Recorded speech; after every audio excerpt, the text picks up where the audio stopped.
گربوونەوەی ژینگە پارێزانە بۆ پێدانی شایستە دارایەکانیان.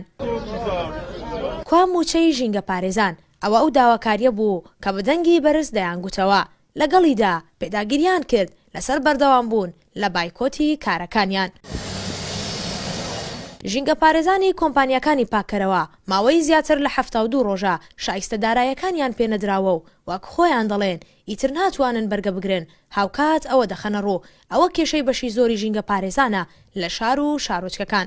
بە خەرزم کڕێ بەخوا 1 دینارم نییە، ئەگە پێم با بخۆت بێ ئەوتە عیلازەکەم ئەوەتە خەڵک بۆی کڕێن ئەوەتە بزان لەکرێسیشداهە ئەوە هیلی بەیمانگای وەرشیمە تخواوە ئیشە من دەیکەم لەباتی سەڵ لە مەکتەبێکی مامۆستا و مامۆدەرسم بە تەلەڤی گوتپایەوە ئەو هەلی کار و خزمەتەکەتە 72 ڕۆژە مەعاشت نەداوینێ. چ کوڕی بەرپرسێکی هەیە بە 300,000 بژە، یعنی ئەمە هەمانگ بۆ مانگەی لەسەریشی قەرزا دەبن و لەسەر موچەکەمان زۆر کەمە، بەڕاستی موچەکانمان بەهی حەقی ماندووبوونی خۆمان نییە. ئەوەی کە لە دەستی مندایە بەرهەمی دوای بایکۆتی ژینگە پارێزانە. ئەوان ئێستا دوای ئەوەی کە حکوومەت شایستە دارایەکانیان پێنادا قوتووی بیپسی و کۆلا کۆ دەکەنەوە بۆ ئەوەی کە بژێوی ژیانیان دابین بکەن.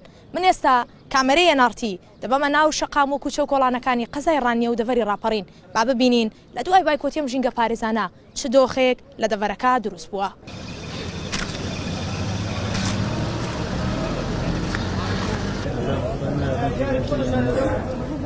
تەنەکەی خۆڵی بەردەم ماڵان و شوێنە گشتیەکان پڕ بووە و خاشاکی لێدەڕژێ.